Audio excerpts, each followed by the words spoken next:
আলোচিত মডেল মেঘনা আলমকে গ্রেফতার এখন টক অফ দ্য টাউন। যে প্রক্রিয়ায় তাকে গ্রেফতার করা হয়েছে তা নিয়ে চলমান সমালোচনার মধ্যেই এ ব্যাপারে অবস্থান জানিয়ে মন্তব্য করেছেন আইন উপদেষ্টা ডক্টর আসিফ নজরুল। একই সাথে আটকাদেশের বৈধতা চ্যালেঞ্জ করে হাইকোর্টে করা রিটের প্রেক্ষিতে রুল জারি করা হয়েছে। সেই সাথে মেঘনা আলমকে ঘিরে জানা যাচ্ছে চাঞ্চল্যকর সব তথ্য। আরও জানাচ্ছেন ইমতিয়াজ আলম।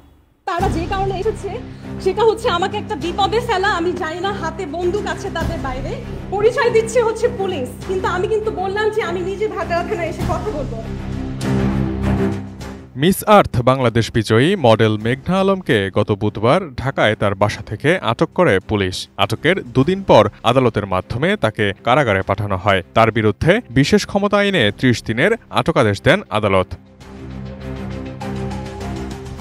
এই প্রসঙ্গে চলমান সমালোচনার মধ্যে নিজের অবস্থান জানিয়ে মন্তব্য করেছেন আইন উপদেষ্টা আসিফ নজরুল। মেঘনা আলমের গ্রেফতারের প্রক্রিয়া সঠিক হয়নি বলে মন্তব্য করেছেন তিনি। রোববার সচিবালয়ে এক সংবাদ সম্মেলনে সমসাময়িক বিষয় নিয়ে কথা বলার সময় এই মন্তব্য করেন আইন উপদেষ্টা।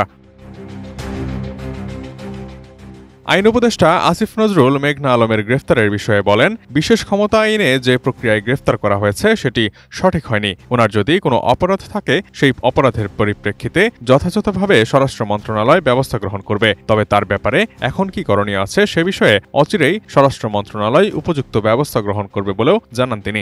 বিশ্বমানের থার্মিক্স রড, সালাম স্টিল থার্মিক্স, দেশের একমাত্র থার্মিক্স রড।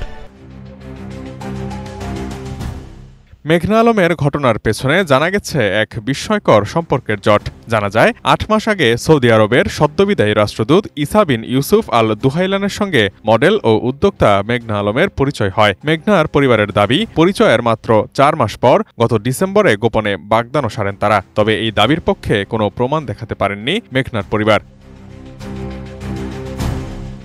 বাগদানের পর মেঘনার পরিবারে বিয়ের প্রস্তুতির আমেজ চলছিল। মেঘনা জানিয়েছিলেন বিয়ের পর তারা সৌদি আরবে স্থায়ী হবেন, কিন্তু কিছুদিন পর মেঘনার কাছে রাষ্ট্রদূতের বৈবাহিক সম্পর্ক ও সন্তান থাকার তথ্য পৌঁছায়। নিজেকে প্রতারিত মনে করে তখন থেকেই সম্পর্ক নিয়ে জটিলতা শুরু হয়। মেঘনার বাবার ভাষ্যমতে তারা চাচ্ছিলেন রাষ্ট্রদূত এই ঘটনায় দুঃখ প্রকাশ করুক, কিন্তু তা না হওয়ায় বিষয়টি প্রকাশ্যে আনা হয়।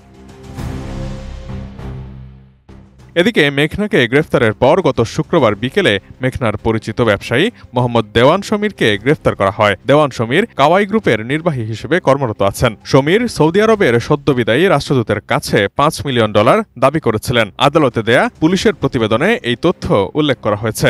এতে আরও বলা হয়েছে, সুন্দরী নারীদের ব্যবহার করে উচ্চপদস্থ ব্যক্তিদের ফাঁদে ফেলতেন তিনি।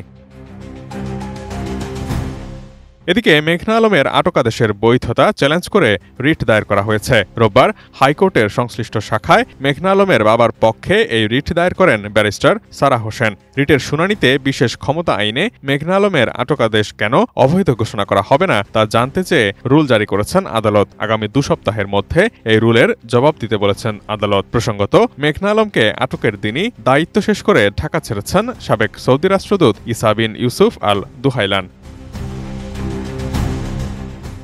Imtiaz Alam, desk report, ATN news.